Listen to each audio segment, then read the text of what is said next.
Welcome back to The Nation. I'm joined now by Eugenie Sage from the Green Party in Christchurch, Ian Mackenzie, Federated Farmers Water spokesperson, and in Wellington, Guy Salmon, the Executive Director of Ecologic. Welcome to you all this morning. Thank you so much for joining us.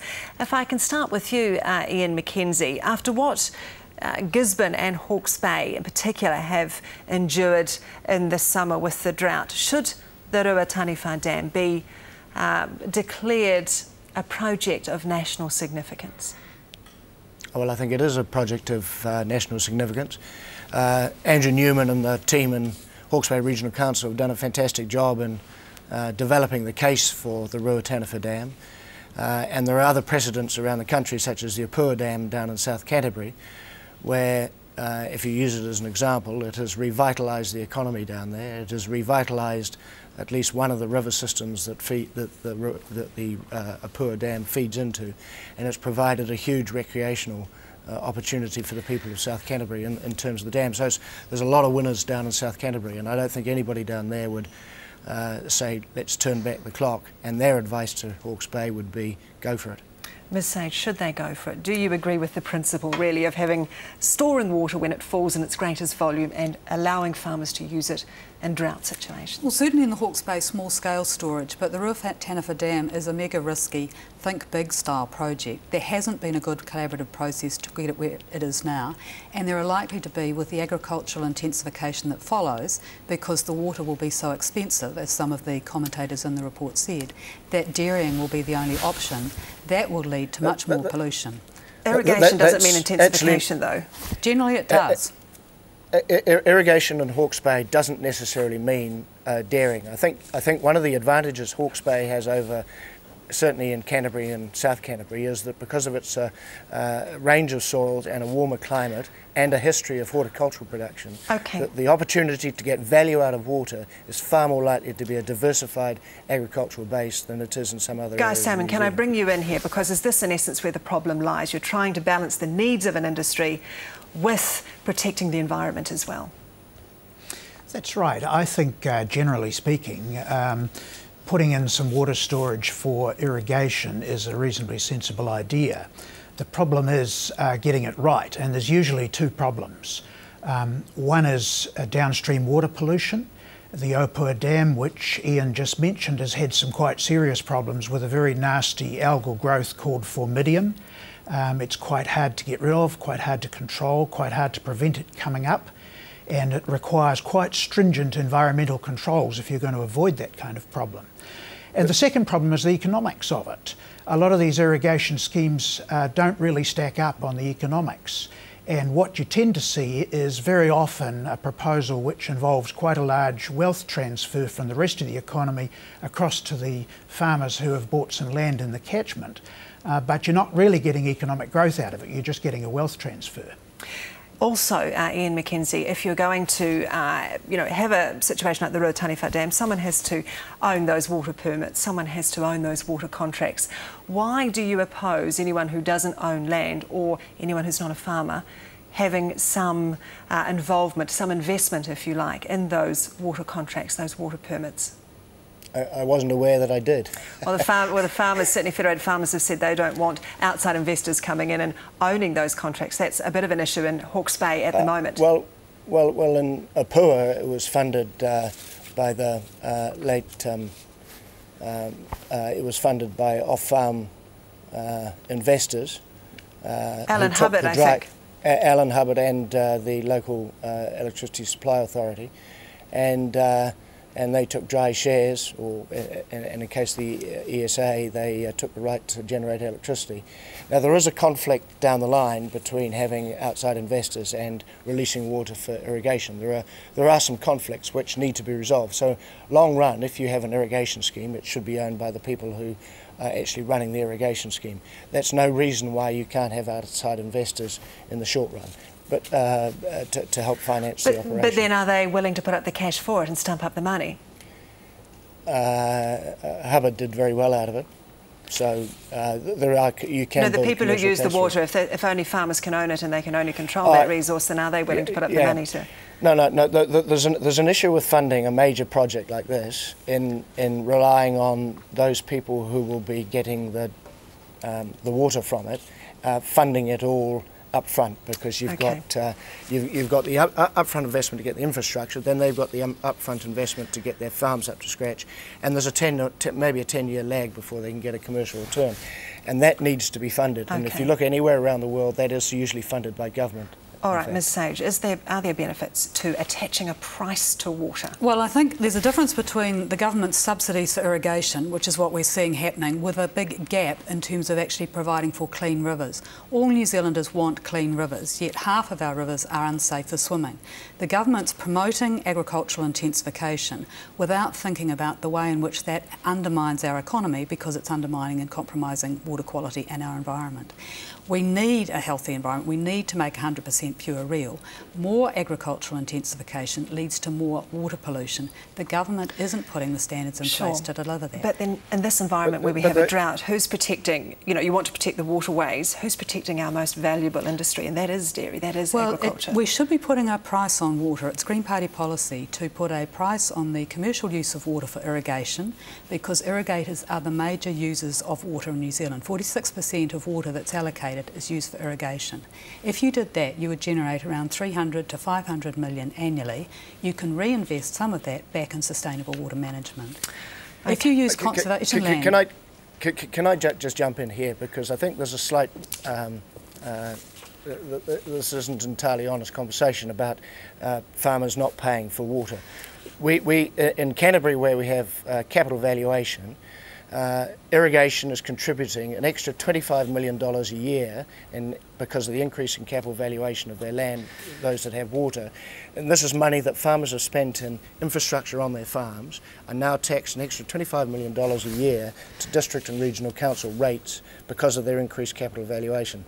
And on top of that, we pay a whole lot of other science contribution charges directly to the regional council for paying for some of the costs of distributing water to farms. Okay. I want to bring in Guy Salmon. You're being very polite there for us. I just want to ask you, Mr Salmon, is this really the government moving towards what in essence could become a water market? I think it's much too early to talk about that, because iwi have a claim on the water. I think it's going to be quite difficult to get a consensus around settling that, and until it is settled, there isn't going to be any water markets. What we've just been listening to is rather typical of what's been happening in the last 10 years in New Zealand, which is a kind of a rural-urban schism or argument, and we've been trying to put that behind us by using this collaborative approach, which a number of countries which are a bit more successful than us, like Finland, Sweden and Denmark, have been using to solve environmental disputes.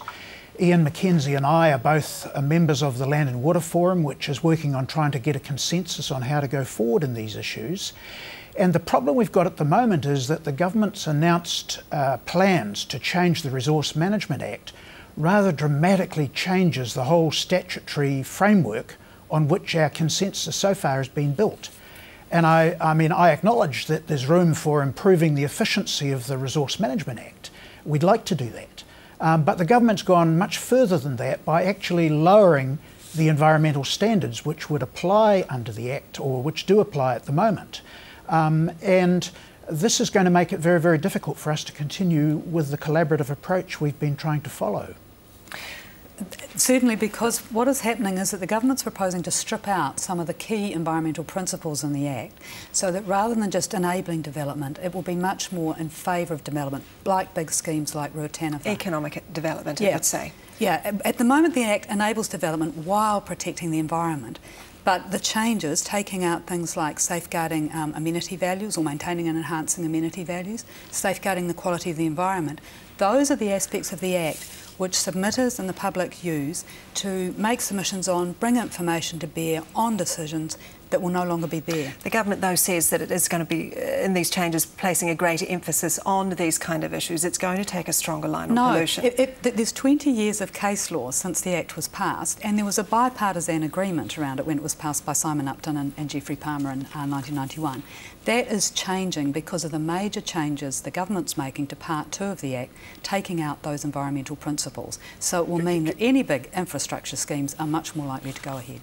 Can I just point out, we're we're at cross purposes here, because the preamble to our discussion was about the 2013 Water and Beyond document, which is a response to the Land and Water Forum recommendations. Eugenie and Guy are both talking about Resource Management Act changes, which aren't part of that document. No, but they will certainly affect recommendations.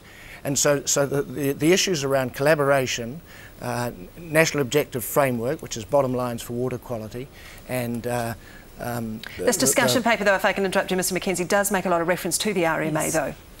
Yeah, it's based on the RMA, but the RM reforms, which submissions are due on the day after Easter, are not just about water, they're about the whole of the Resource Management Act. This paper is talking about reforming the water. Yeah, they are intertwined. Yeah, no, I accept there's an intertwinement, but that's not what this document, the document that your man was all of the major flashing around decisions on how water will be managed are made under the Resource Management Act. Water management plans, the changes to that to restrict appeal rights to the Environment Court, the major changes in the principles which drive the way those plans are developed, and resource consents. Guy and I, as part of the Land and Water Forum, discussed the importance of if you want to have a collaborative process to develop water plans for water within any particular region, if you have a right to appeal whatever the decision is to the Environment Court, then it destroys the cohesion of the collaborative process. So the logic of the collaborative process is that should be the whatever the collaborative process comes up with should be the decision. It shouldn't allow somebody from outside to come in and appeal to the Environment Court and get all the hard work of the collaboration destroyed. Salmon, that's one of Guy Salmon's principles. Guy Salmon, can I bring you in here? Yes, I agree with Ian on this particular point, but I am rather concerned that when we made this agreement about running this collaborative process, we had a Resource Management Act which provided reasonably good safeguards for the environment. And so you could feel reasonably confident that the collaborative process would lead to a good balanced outcome. What's now happened is a very dramatic proposal for changing the purpose and principles of the Act in a way which is much more disadvantageous for the environment. I mean, I've worked with every Environment Minister since the first one was appointed, Duncan McIntyre, back in 1971. And this is the first time I've ever dealt with a minister who's been wanting to lower environmental standards. This shouldn't be happening in New Zealand. We also, of course, are talking about issues surrounding the water conservation orders, which effectively, give status of a national park status, if you like, to some of our lakes and our waterways. Guy, if I can return to you on this, the Minister may send these orders now back to be decided upon at the regional council level. That alarms conservationists. Should they be alarmed by that? Yes, I think they're right to be alarmed. I think, we've got these 16 rivers, which are a bit like national parks, but they're rivers. And they have, at the moment, good, strong protection. But under the proposals which the Minister has published, somebody could apply to amend one of these orders for an irrigation project or to put in a dam or some other foreign investment project like a mine. And that could lead to the order, in effect, becoming modified in a way which really makes it meaningless or downgrades it. So I think there's a big problem here. Which rivers in particular are you talking about here? Well, we've got, our top rivers, really, from the Motu in the North Island, Rakaya in the South Island. There's many of them. The Motueka near where I live in Nelson. These are all New Zealand's great rivers. Ian Mackenzie. Sorry, Guy, if I can interrupt here for a moment. Sorry, sure. Ian Mackenzie, it is making it slightly easier, relaxing things that will favour farmers on the waterfront. Well, I'm not sure about that. To get any development now is extraordinarily difficult. But to go back to this conservation order issue, as I understand it from the Minister, it is applied. That's the changes applies to new conservation orders, not old conservation orders. Now, if again you go through the collaborative process for a community to come to a position on what the state of a river body should be, if they decide that it should be protected to conservation order status, then that is their decision. If they decide that in fact a conservation order status for a particular water body shouldn't apply, then again that should be the collaborative process will come to that position. Again, it doesn't follow the logic that then another body from outside that collaborative process can come in and demand a change to the the community's wishes. I mean, that's the ultimate. Ian, I think there's quite an important difficulty there, and that is that, right. you know, under these proposals from the Minister, a foreign investor could come in and meet with the Prime Minister, get the Prime Minister's backing for a development project, and the Minister, under these proposals, can intervene in the process and change whatever the collaborative process has agreed to. And that really completely undermines the purpose of having a collaborative process in the first place. It's going back to the Think Big days. We have to leave it there, gentlemen. And Ms Sage, appreciate your time. Guy Salmon, Ian Mackenzie, thank you all for your time this morning. Fascinating.